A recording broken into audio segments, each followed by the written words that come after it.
Hai semua, saya akan tunjukkan kepada anda cara untuk menambah split screen effect dalam Adobe Premiere Pro. Pertama, anda memerlukan 2 klip yang disusun bertindan pada garis masa, timeline seperti ini. Klik pada klip di atas dan pergi ke Effect Controls. Ubah nilai kedudukan paksi X, Position, mengalihkan klip tersebut belah kanan. Pergi ke bahagian Effect, cari perkataan crop dan tambahkan kesan tersebut pada video di atas. Klip bahagian bawah, tekan bahagian Effect Controls, ubah nilai left kepada 20 untuk membuang bahagian video yang tidak dikehendaki.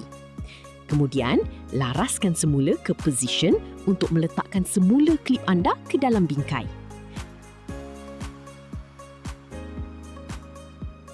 Sekarang, klik klip pada bahagian bawah pula. Ubah kawalan kedudukan paksi X. Ubah kawalan kedudukan paksi X untuk meletakkan klip tepat tengah-tengah bingkai sekali lagi. Untuk memisahkan kedua-dua klip, tekan pen tool, kemudian klik pada 2 titik, iaitu pada bahagian atas dan bahagian bawah. Terusnya, pergi ke bahagian Essential Graphic. Tandakan pada pilihan Stroke. Itulah cara untuk membuat split screen pada video anda.